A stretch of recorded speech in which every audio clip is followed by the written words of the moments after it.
Hey everybody, I think I may have finally found something that works to solve a bunch of my issues with sports cards. If you've been following the channel at all, I'm much more interested in bulk than I am in high-end singles. Sports cards there's a whole lot of high-end singles that gets a lot of attention, but I'm a lot more interested in trying to figure out if the bulk is monetizable in the same way that TCG cards seem to be. I've been looking around all kinds of different ways to do this. You may have heard some of my views about eBay in the past.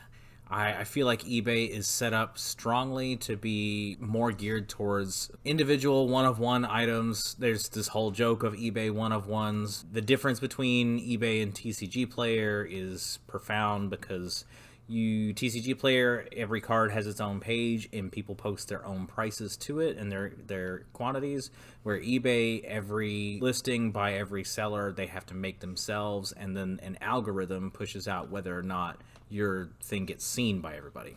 I don't really like that for bulk because bulk, like the highly printed cheaper trading cards, are meant to be interchangeable, and it just makes more sense from the collectible standpoint for there to be a single page that everybody posts to. Also, selling bulk on eBay, it can be done. There are lots of people who do it. There's lots of videos out there about how to do it, but it requires a good amount of time investment and capital expense to set up scanners and buy software, and you have to pay for monthly subscriptions for your AI, and it's a bit much, and it just doesn't seem necessary to list a few hundred cards all from the same set, right? What I found is it's an alternative marketplace.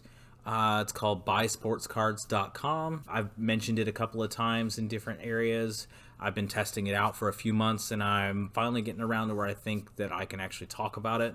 So I've got a few hundred cards here that I'm planning to list, and I figured I would talk about it while I list these with you guys. Okay, I've got the website pulled up here. I've got my cards here. I went ahead and did a number sort because when you are listing them on here, the list, on TCG Player, it pulls up the list in alphabetical order. On here, it pulls them up in card number order, so there's a card number on the card.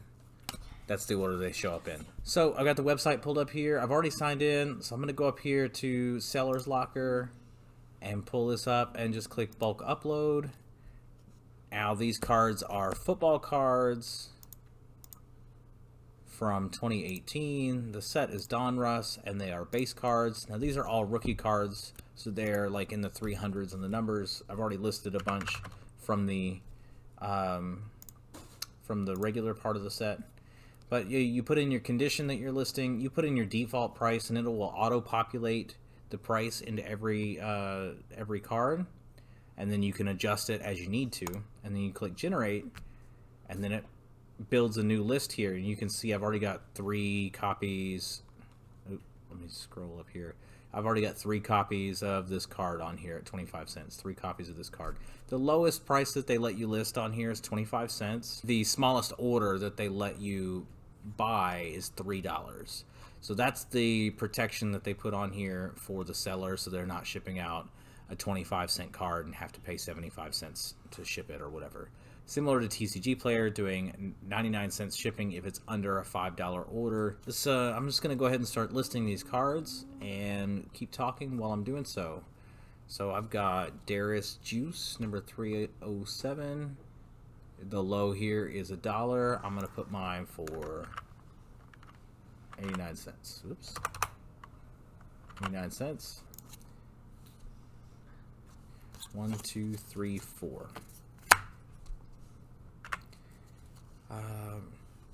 So some benefits of this website. Ronald Jones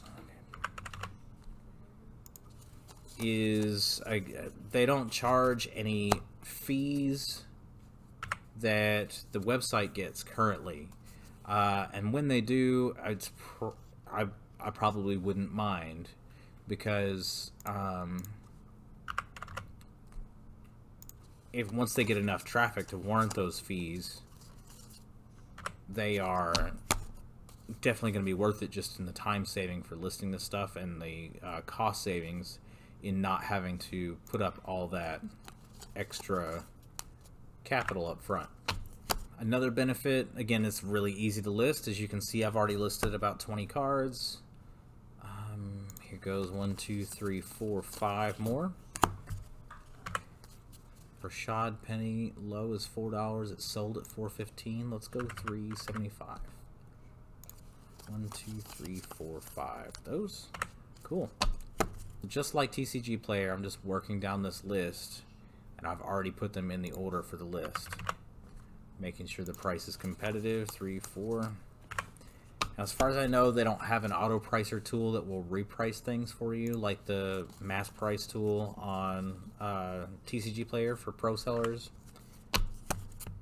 But maybe that would be coming eventually. Another benefit of this website is that they also do the standard shipping like eBay. It costs a little bit more. It's 80 cents for the BSC standard envelope.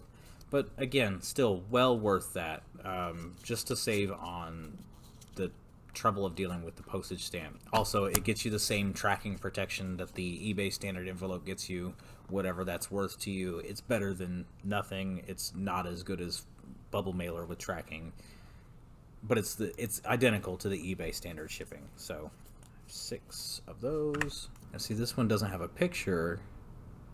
Image coming soon. It's still the right card. That's one of the drawbacks of buysportscards.com, is that the database is still being improved. They don't have pictures for every card. There are maybe 1 or 2 orders of magnitude more cards in sports cards than there are for TCG cards. So I'm sure the struggle is real in getting everything uploaded. But you do have the opportunity to add in your own picture listings, just like you do on eBay or on TCG Player. So you're not completely restricted from doing that. 1, 2, 3, 4. It's just the site is set up in mind for the fungibility of these bulk-ended trading cards. 5, 6. As long as they're in the same condition, they're basically interchangeable. Harold Landry. 1, 2, 3, 4. Another drawback of this website is that it just doesn't have the eyeball traffic that eBay does, or even that TCG Player does. 3, 4. It's still relatively new. It's still, it's still kind of a one-person passion project, from what I understand. 2, 3, 4, 5. I'm not sure if they've got more of a team going or not. It looks great. It's slick. It works pretty good. But it hasn't taken over a huge chunk of market share. I would love for it to get much more eyeball traffic, because it removes all of those marketplace impediments that back up the demand for these low-end cards. It's not very common that someone's going to go and buy this Taekwon Lewis card on eBay for $1.50. Like, somebody will. It just will take a lot of time before it gets there, and I've got 6 of them, and it may take 6 years to sell 6 of them, and that's fine if you're going hard on the whole bulk strategy. But again, it's hard to just start up into that. The way the whole system is set up is just it blocks people from buying that might want to buy it for 50 cents or a quarter. If there were a lot more people selling here and a lot more people buying here, the system here is set up so that it's a lot easier for those low-end transactions to happen. And that's what I'm all about. It's the long tail of these cards is being chopped off by eBay. Like, eBay could be doing a lot better with it. That's why they bought TCG Player, is because, TCG Player, it was getting attention for the high-end cards, obviously, but, eBay wasn't hurting. TCG Player's money is in the long tail, right? I think, TCG Player has been talking for years about adding sports cards, and they made a big push where they were about to add sports cards. I think that was in part to spur the eBay sale, because if TCG Player had got into sports cards and they leaned their marketing into it, which, they're not the best at marketing, but they're not, one guy working on this passion project either. If TCG Player got into it and put their marketing behind it, really make some noise in the sports card market. And maybe they will. Maybe it's still going to be something that will get added. And I would absolutely welcome that. In the meantime, this is the closest thing to that without being just literally part of TCG Player. Alright, so I've just listed all these cards. It's about 500 cards. We're going to click Save. Now, save successful, it says up here. Now, these are live on the marketplace now. Now, it's not like these are super duper fast moving. Like I said, it's a not a huge amount of eyeballs on here.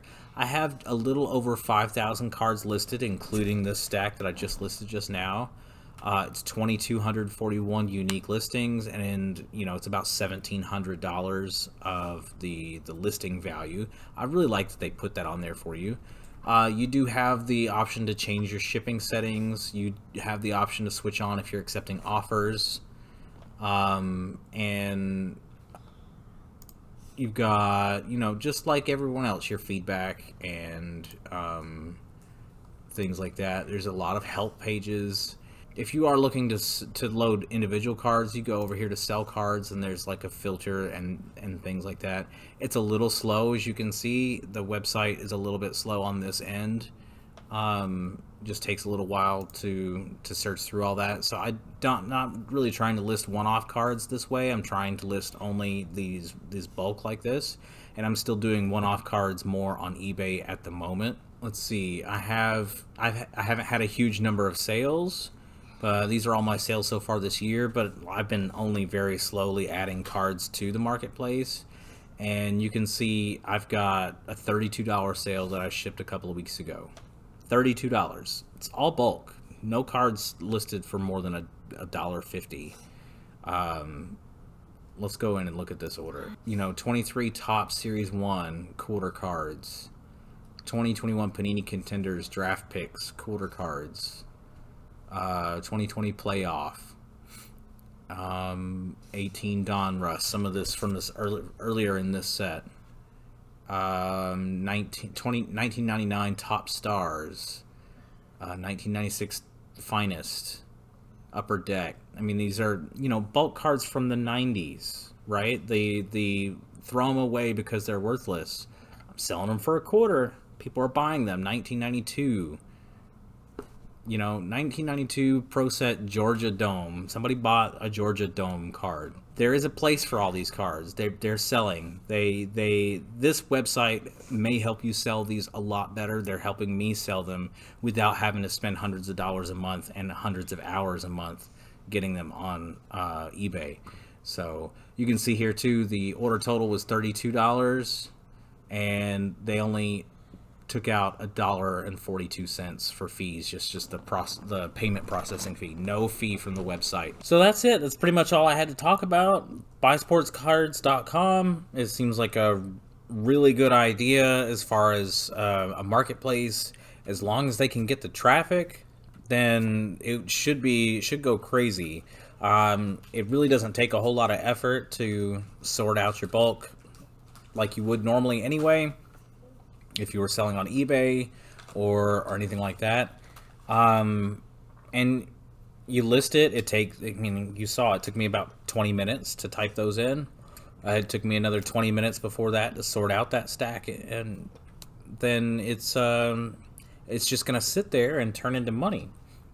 The shipping process is almost exactly the same as TCG Player, so it's really easy to ship. I know that people who are heavy eBay sellers will look at it and be like, no, there's a lot of things that I don't like about it, because their processes are built, I almost said warped, built around the way eBay works, and makes it hard to look at this and adapt to it. But if you are a regular seller on TCG Player, you can see the parallels to how that works here. Again, the biggest thing is getting people to come and look at it. If you'd like to have a look at the website yourself, it's real easy. It's buysportscards.com. I'll put a link in the description, but really it's not even necessary. Just type that in. I don't get any kind of affiliation link or any money or kickback or anything from them. They aren't even having people pay for the transactions. So I just want more people to use the place and to talk about it, because it's I would really like it to get its fair place in the marketplace, because it's so much easier to sell on, to list on, than eBay is, in my opinion. If you have any thoughts, any questions, please comment below. If this has been helpful to you, give me a like, share it with a friend, all the YouTube stuff. Or don't, if you just want to hold the information for yourself and not tell anybody, that's fine too, I guess. Kind of cutthroat, but there you go.